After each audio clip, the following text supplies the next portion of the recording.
I'm so glad you're here with us today. If you're looking to improve your English and get more confident with your speaking skills, you're in the right place. Today's video is all about one of the biggest challenges in learning a new language, speaking with confidence. We'll be focusing on how to discuss your English learning journey, share your experiences, and practice speaking naturally in English. Whether you're just starting out or you've been learning English for a while, having conversations about your language journey is a great way to practice and connect with others.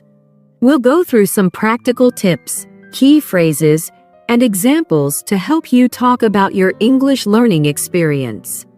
So, grab a cup of coffee or tea, get comfortable, and let's dive into this conversation practice together.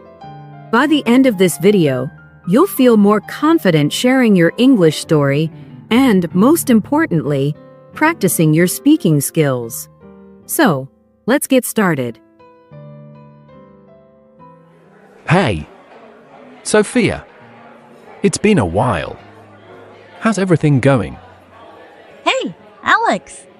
I'm doing well, thanks. How about you? Pretty good, actually. You know, I've been focusing a lot on my English recently. I really want to get more confident in speaking. That's awesome. Me too, actually. Speaking is definitely the hardest part for me. I always feel like I make mistakes, and it holds me back from practicing more. Yeah, I get what you mean. I used to be so worried about making mistakes.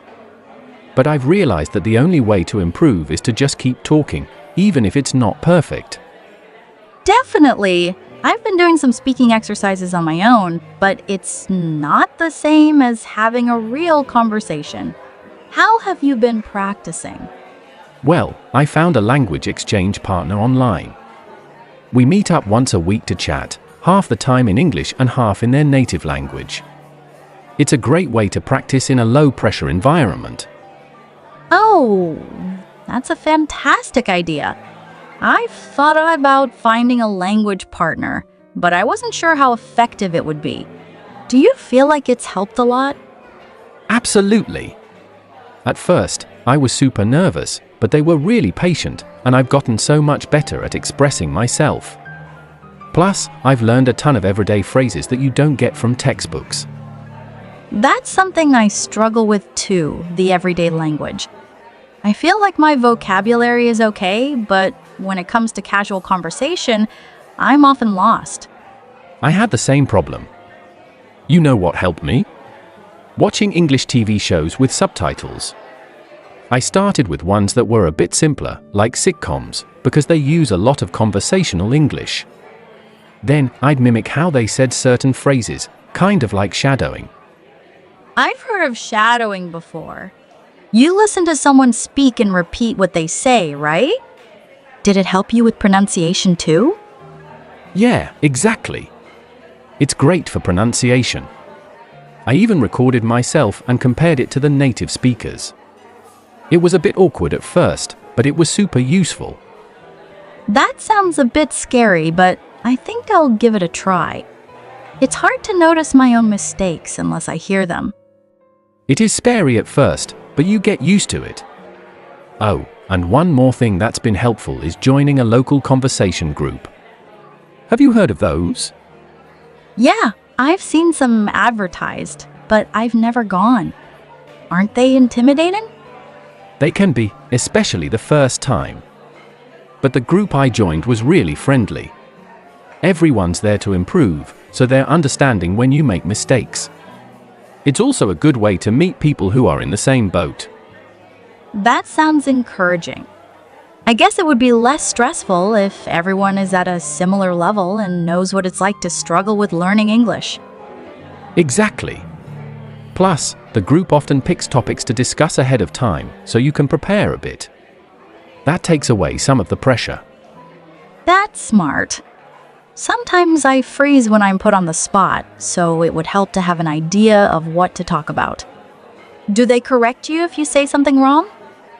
Sometimes they do, but it's usually pretty gentle. They might suggest a better way to say something or point out common mistakes, but it's never harsh. I actually appreciate it because it helps me learn faster. I think I need that too. Sometimes I get so focused on saying things correctly that I end up saying nothing at all. Oh, I used to do that all the time. But I've learned that it's better to just speak, even if it's not perfect. I remind myself that mistakes are a sign that I'm learning. True, that's a good mindset. Do you set any goals for your English practice? Yes, I do. I have a weekly goal of practicing speaking for at least 30 minutes a day, either with my language partner, in the conversation group, or just talking to myself out loud. That's a great idea. I think I'll start setting some goals too. I want to be more consistent, and having a target would help keep me on track. It's made a big difference for me. I also keep a little journal where I write down new words or phrases I learn. I try to use them in conversation as soon as possible, so they stick. That's clever. I think I rely too much on the same words I'm comfortable with. Writing them down and using them would force me to expand my vocabulary. Exactly. Oh, and one last tip: I recently started recording myself doing mini presentations on random topics. It's a bit like giving a speech, but to myself. Then I listen back and see how I could improve. Wow, you've got a lot of great strategies. Recording myself might be a bit much for now, but I'll definitely start with shadowing and look for a language partner. Yeah, start small and build up from there. It's all about finding what works best for you. And remember, the goal is progress, not perfection. I love that. Thanks so much for all the tips. I'm feeling way more motivated to practice my speaking now. Anytime. I'm glad we had this chat. Let's catch up again soon and share our progress. Definitely. Maybe next time we can even practice a bit together. That sounds like a plan. Good luck with your practice, and don't forget, just keep talking. Will do. You too. Let's make it happen.